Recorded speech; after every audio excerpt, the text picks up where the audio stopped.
Presiden Prabowo sangat cerdas. Ulama pribumi diusir oleh Belanda, sedangkan ulama dari Yaman diurus oleh Belanda di Indonesia. Saat ini sudah tiba waktunya anak keturunan para ulama dari Yaman harus segera dipulangkan ke negara asalnya agar tidak memecah belah putra-putra asli pribumi. Ini sungguh luar biasa. Pemikiran yang sangat cerdas, yang sangat jenius. Mengapa?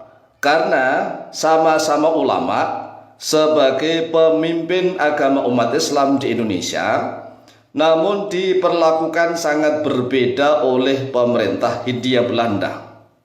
Karena ulama yang asli pribumi diusir dari Nusantara ke luar negeri, diusir oleh Belanda, sampai harus dideportasi ke luar negeri. Mereka para ulama asli Nusantara harus hidup sengsara, menderita dan terlunta-lunta. Sedangkan di sisi lain, ulama yang dari Yaman diurus oleh Belanda di Indonesia, diberi kedudukan dan jabatan. Mereka hidup aman, nyaman, enak, kepenak dan sejahtera. Anak keturunan para ulama pribumi asli yang telah diusir oleh Belanda sudah tiba waktunya untuk kembali bangkit, menjadikan Indonesia negara yang maju dan religius ala Indonesia. Sedangkan anak-anak keturunan para ulama dari Yaman yang ada di Indonesia sudah tiba waktunya untuk pulang ke negeri asalnya. Mengapa? Agar tidak memecah belah antar anak-anak pribumi asli. Ini ide yang sungguh cemerlang, yang sungguh brilian, ide yang brilian, yang sangat cerdas, cerdik luar biasa. Inilah yang kami tunggu-tunggu. Sebagai seorang Presiden Republik Indonesia harus tahu tentang asal-usul bangsa kita ini. Karena banyak sekali para ulama yang asli Nusantara tatkala dijajah oleh Belanda, mereka berusaha untuk mengkritiki Belanda, bahkan mereka berusaha untuk berjuang melawan Belanda. Kemudian oleh Belanda mereka diusir, dideportasi sampai ke luar negeri. Contohnya siapa? Contoh yang pertama adalah Syekh Yusuf Al-Makassari.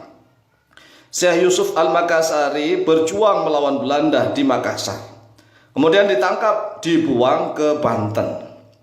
Di Banten kemudian ditangkap lagi, dibuang ke Sri Lanka. Di Sri Lanka kemudian karena beliau masih punya pengaruh yang sangat besar, dibuang lagi ke Afrika Selatan. Hidup beliau sengsara, menderita dan terlunta-lunta. Tetapi karena beliau adalah wali-wali Allah, maka beliau tetap menyebarkan dakwah Islamiyah di Afrika Selatan. Di Afrika Selatan penyebaran dakwah beliau sampai terkenal di mana-mana. Kemudian contoh lagi adalah Syekh Nawawi bin Umar Al-Bantani. Syekh Nawawi bin Umar Al-Bantani orang Tanara, Banten, asli Banten. Beliau mengkritiki pemerintah Hindia Belanda. Tetapi oleh pemerintah Hindia Belanda beliau dianggap sebagai pemberontak begitu. Sebagai pemberontak sehingga beliau harus diusir. Dan beliau walaupun hidup terlunta-lunta, menderita sengsara, tetapi beliau tetap menulis kitab yang sungguh banyak, sungguh luar biasa karomah beliau.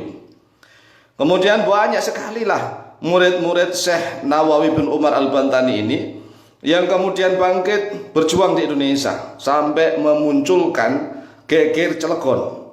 Geger Cilegon Banten dari murid-murid Syekh Nawawi bin Umar Al-Bantani. Tidak hanya itu saja, murid-murid Syekh Nawawi bin Umar Al-Bantani seperti Syekhona Khalil Bangkalan, kemudian menggerakkan murid-muridnya seperti Hadratus Syekh Kiai Haji Hasyim Asy'ari, Kiai Haji Abdul Wahab Hasbullah, dan yang lain-lain, termasuk Kiai Haji Ahmad Dahlan, pendiri Muhammadiyah. Semuanya bergerak berjuang. Ini kasihan ya guru-guru kita yang sudah berjuang, orang Indonesia asli, ulama Indonesia asli, tetapi harus terusir dari negerinya. Coba bayangkan nih, terusir dari negerinya demi membela rakyat Indonesia. Tetapi di sisi lain, Ada orang-orang yang juga gelar ulama didatangkan oleh Belanda ke Indonesia. Daripada ulama-ulama asli pribumi bikin rese pemberontakan di mana-mana, nggak tenang pemerintahan Hindia Belanda, sehingga Belanda pinter ngambilin ulama-ulama dari Yaman. Nah, kalau ulama-ulama dari Yaman kita tidak menggerakkan untuk ngeritik Belanda, walaupun tetap ada ulama-ulama Yaman yang memiliki hati nurani sebagai wali-wali Allah ikut mengkritiki Belanda, tetap ada. Tetapi kebanyakan, mayoritas mereka diberikan jabatan kedudukan oleh Belanda. Ya, salah satu contohnya adalah Habib Utsman bin Yahya. Jelas, walaupun toh mau dibela seperti apapun, jelas Habib Utsman bin Yahya ini memiliki jabatan sebagai muftinya Belanda. Bahkan disuruh untuk memberikan fatwa. Fatwanya adalah mengharamkan segala bentuk perjuangan para kiai dan rakyat pribumi untuk melawan Belanda, dituduh sebagai